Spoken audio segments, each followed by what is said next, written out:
नमस्कार विद्यार्थी मित्रांनो, आज आपण बघणार आहोत 19 जुलैच्या अशा 10 महत्त्वाच्या घडामोडी ज्या कोणत्याही परीक्षेमध्ये विचारल्या जाऊ शकतात। त्यामुळे व्हिडिओ शेवटपर्यंत नक्की पहा। एकूण 10 प्रश्न आजच्या व्हिडिओमध्ये आपण बघणार आहोत आणि त्या 10 प्रश्नांपैकी आजचा आपला पहिला प्रश्न आहे, विक्रम 1 हे भारतातील पहिले स्वदेशी विकसित खाजगी कक्षीय रॉकेट कोणत्या कंपनीने विकसित केले आहे? प्रश्न क्रमांक 1चं योग्य उत्तर आहे पर्याय क्रमांक बी, स्कायरूट एरोस्पेस। विक्रम 1 हे भारतातील पहिले स्वदेशी विकसित खाजगी कक्षीय रॉकेट आहे। हे रॉकेट स्कायरूट एरोस्पेस या भारतीय खाजगी कंपनीने विकसित केले आहे। मिशन आगमन अंतर्गत 18 जुलै 2026 रोजी याचे प्रक्षेपण नियोजित करण्यात आले आहे आणि हे प्रक्षेपण सतीश धवन अंतराळ केंद्र श्रीहरिकोटा येथून होणार आहे। प्रश्न दुसरा, M72AS01E ही लस कोणत्या आजाराच्या प्रतिबंधासाठी विकसित केली जात आहे? प्रश्न क्रमांक 2चं योग्य उत्तर आहे पर्याय क्रमांक सी, क्षयरोग म्हणजेच TB tuberculosis.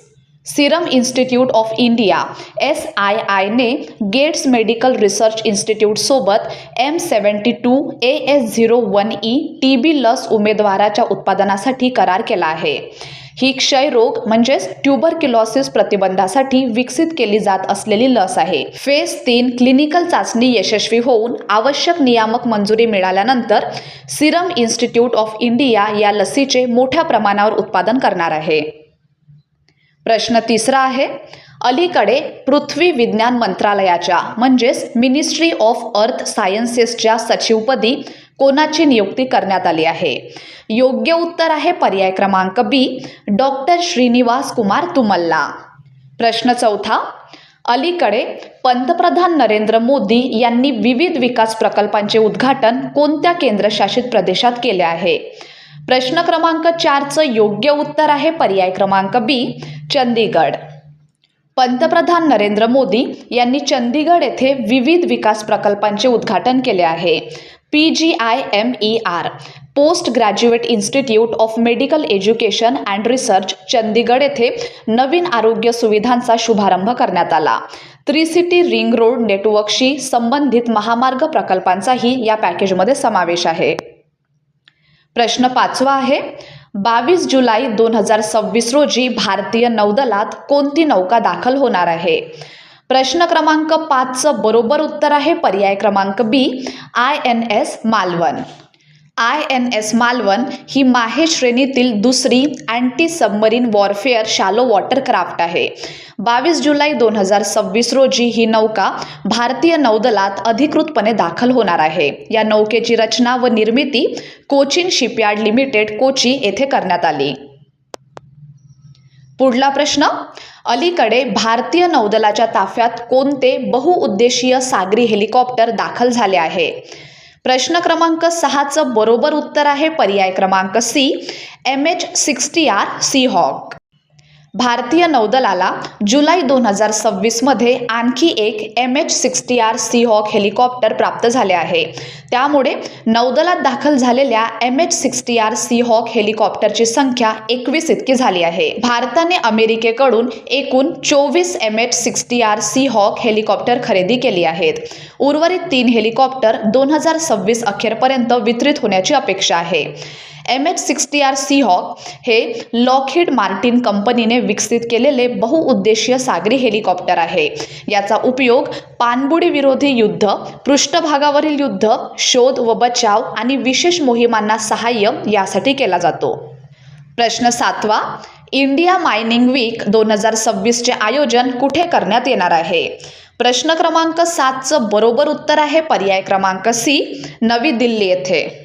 India mining weak 2026चे आयोजन 15 ते 17 नोव्हेंबर 2026 दरम्यान नवी दिल्ली येथे होणार आहे। या कार्यक्रमाची घोषणा केंद्रीय मंत्री जी किशन रेड्डी यांनी केली। परिषद यशोभूमी कन्व्हेन्शन सेंटर येथे आयोजित केली जाईल। 2026ची अधिकृत थीम आहे stronger resources, smarter mining, sustainable tomorrow. या कार्यक्रमात तंत्रज्ञानाधारित खाणकाम यावर विशेष भर दिला जाणार आहे। प्रश्न 8वा, जानेवारी ते जून 2026 या कालावधीत सर्वाधिक सायबर फसवणूक तक्रारी कोणत्या राज्यात नोंदवण्यात आल्या आहेत? प्रश्न क्रमांक 8चं बरोबर उत्तर आहे पर्याय क्रमांक सी, उत्तर प्रदेश. जानेवारी ते जून 2026 या कालावधीत भारतात 12.7 लाखांहून अधिक सायबर फसवणूक तक्रारी नोंदवण्यात आल्या आहेत. या फसवणुकीमुळे रुपये 10,178 कोटींहून अधिक आर्थिक नुकसान झाले आहे. सर्वाधिक तक्रारी उत्तर प्रदेशमध्ये नोंदवण्यात आल्या आहेत.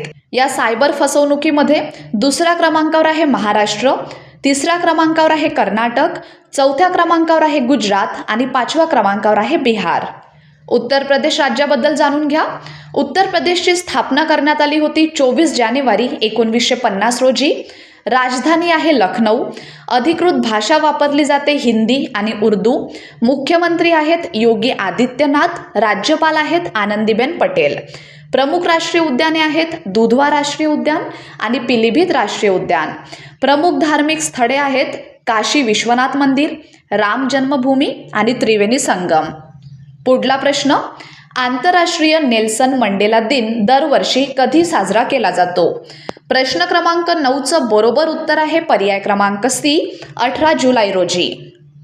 आंतरराष्ट्रीय नेल्सन मंडेला दिन दरवर्षी 18 जुलै रोजी साजरा केला जातो. हा दिवस दक्षिण आफ्रिकेचे पहिले कृष्णवर्णीय राष्ट्राध्यक्ष आणि वर्णद्वेष विरोधी नेते नेल्सन मंडेला यांच्या जयंतीनिमित्त पाळला जातो आणि संयुक्त राष्ट्रसंघाने या दिवसाची घोषणा 2009 मध्ये केली होती. शेवटचा प्रश्न, प्रश्न क्रमांक 10वा. अलीकडे दिल्ली पोलीस आयुक्त म्हणून कोणाची नियुक्ती करण्यात आली आहे? प्रश्न क्रमांक 10चं योग्य उत्तर आहे पर्याय क्रमांक बी, अनुराग कुमार. वरिष्ठ IPS अधिकारी अनुराग कुमार यांची दिल्ली पोलीस आयुक्त म्हणून नियुक्ती करण्यात आली आहे. त्यांनी सतीश गोलचा यांची जागा घेतली. नियुक्तीपूर्वी ते इंटेलिजन्स ब्युरोमध्ये विशेष संचालक म्हणजेच स्पेशल डायरेक्टर म्हणून कार्यरत होते. तर विद्यार्थी मित्रांनो, हे होते आपल्याचे टॉप 10 अतिशय महत्त्वाचे प्रश्न. माहिती उपयुक्त वाटली असेल तर चॅनलला नक्की सबस्क्राईब करा आणि कमेंट बॉक्समध्ये तुमचा फीडबॅक देत चला. धन्यवाद.